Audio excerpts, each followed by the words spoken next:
Shri Venkateswara gold తాకట్టులో ఉన్న మీ బంగారాన్ని విడిపించి కొనబడును.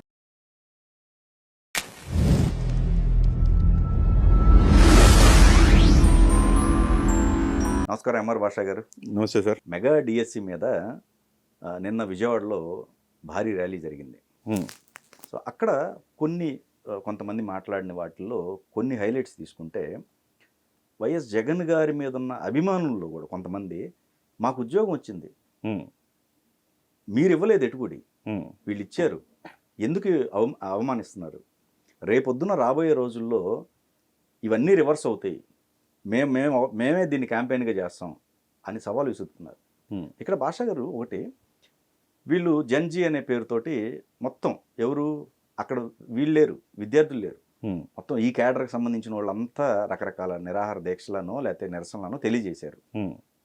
వీళ్ళకి ఒక ఓట్ బ్యాంకు ఏదైనా అల్టిమేట్గా రాజకీయాల కోసమే కదండి జరిగేది. అవును కదా. మరి ఆ ఓట్ బ్యాంక్ సంబంధించింది రేపొద్దున పరిణామాలు ఎలా ఉంటాయి? ఉపాధ్యాయులు చాలా కీ రోల్ ప్రతి ఎలక్షన్కి, మరి వాళ్ళని అవమానిస్తున్నావు అని చెప్పేసి ఒక క్షణం కూడా వీళ్ళు ఆలోచించట్లేదా? ఎక్కడ తప్పు జరుగుతుంది ఇది? సార్ ఇక్కడ ఒకటే విషయం, అంటే స్ట్రైట్ ఫార్వర్డ్గా స్టార్ట్ చేస్తాను నేను. ఓకే. 11 సీట్లుగా ఉన్నటువంటి వైఎస్ఆర్ కాంగ్రెస్ పార్టీని అసలు లేకుండా చేసేటటువంటి కుట్ర. ఈ కుట్ర తెలుగుదేశం పార్టీనో జనసేన పార్టీనో చేయట్లేదండి. ఈ కుట్ర YSR Congress party central office నుంచే జరుగుతుంది. అంటే భస్మాసురుడు అట్లా అంతేనా?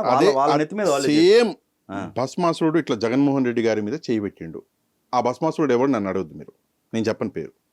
చేయి పెట్టి మొత్తాన్ని ఆయన పార్టీ అంతం చేసేటటువంటి కార్యక్రమం ఇది ఒకటి. రెండోది డిఎస్సిలో అక్రమాలు. దానికి రావడానికి ముందు ఒక మైనారిటీ సోదరుడు, అతను జగన్మోహన్ రెడ్డి గారికి వీరాభిమాని. ఇందాక మీరు అన్నది వీరాభిమాని ఏంటి, అసలు జగన్మోహన్ రెడ్డి గారు అంటే ప్రాణం. ఆ వ్యక్తి కష్టపడి సంపాదించుకొని జాబ్ పెట్టిండు. ఆ ఆనందం లేకుండా చేసారు వీళ్ళు. కరెక్ట్. వాళ్ళేదో దొంగలు, వాళ్ళేదో దొంగతనం చేసి ఈరోజు ఏమంటారు ఉద్యోగాలు సంపాదించుకున్నారు అన్నట్టుగా వాళ్ళ మీద ముద్రేస్తే నిజంగా వాళ్ళు బతకగలరా సార్ సమాజంలో తలెత్తుకొని? స్వాభిమానం ఉన్నోళ్ళు నిజంగా ఈరోజు ఏం చేయాలి? వాళ్ళు మీరు చేసేది ఇదా? బురద జల్లే కార్యక్రమంలో మీరు ప్రజల మీద బురద చల్లుతున్నారు. చంద్రబాబు నాయుడు గారు మీరు చల్లుతున్నారు అనుకుంటున్నారు. వీళ్ళు కాదు, ప్రజల మీద. ఆ ప్రజలలో మీ అభిమానులు ఉన్నారు. ఎవరు ఆలోచిస్తారు?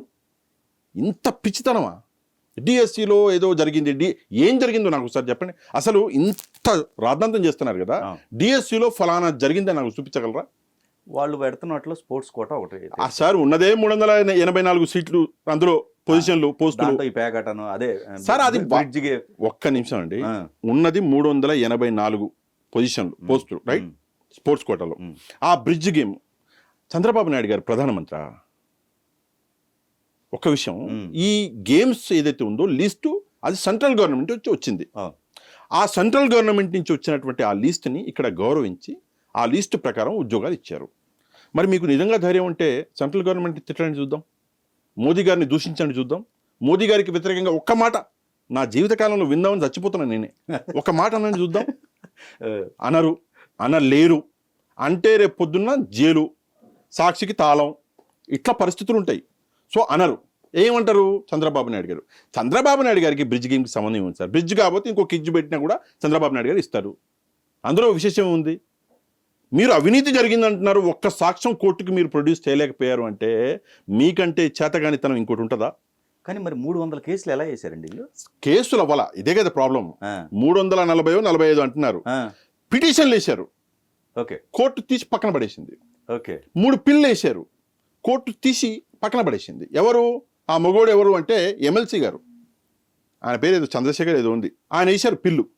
ఆ పిల్లు కోర్టు ఒకటే ప్రశ్నించింది, ఈ పిఐఎల్ అనే దానికి ఒక ప్రత్యేకత ఉందయ్యా, ఇది ప్రజల కోసం తీసుకొచ్చినటువంటి ఇదొక ఫెసిలిటీ పిఐఎల్ అనేది, దాన్ని మీరు వాడుకుంటున్నారు, మీరు దయచేసి ఏమన్నా మీ దగ్గర సాక్ష్యాలు ఉంటే చూపించండి అంటే చేతులు ఎత్తేసిండు ఆయన.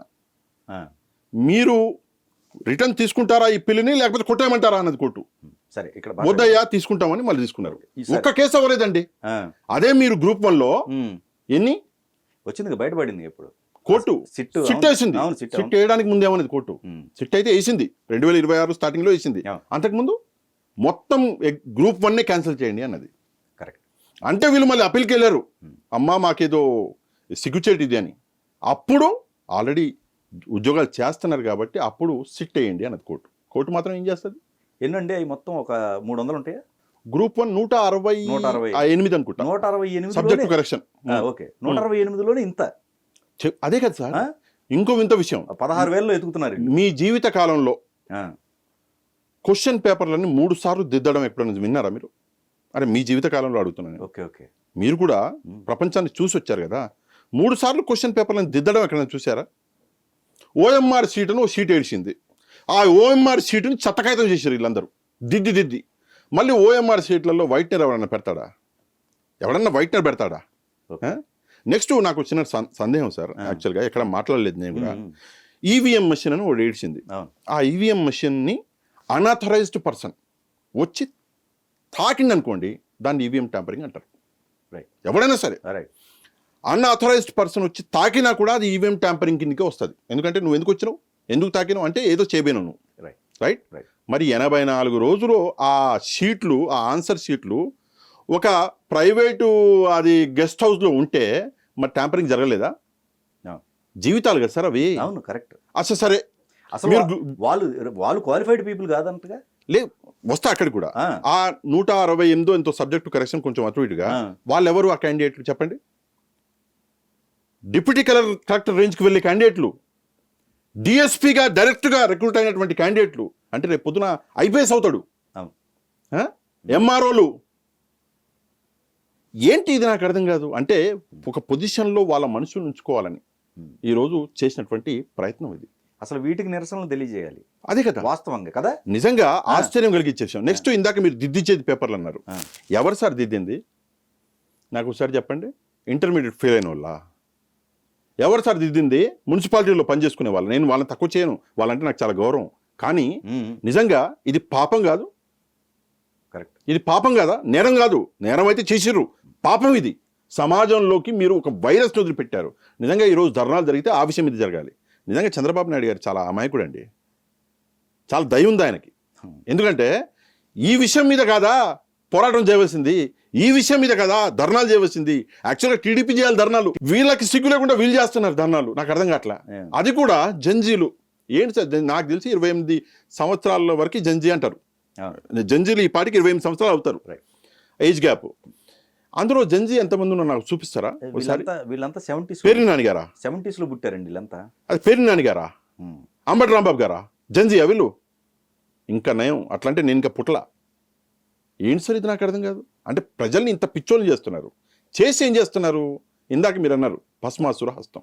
వాళ్ళని నమ్మిన వాళ్ళు, వాళ్ళంటే పడిచచ్చే వాళ్ళని దూరం చేసుకున్నారు. అది క్లియర్ కట్గా కనిపిస్తుంది. ఈ రోజు కూడా చూసుకుంటే పోరాటం దేని మీద చేస్తున్నారు? వైసీపీ అసెంబ్లీలో, మండలిలో దేని మీద చేస్తున్నారు?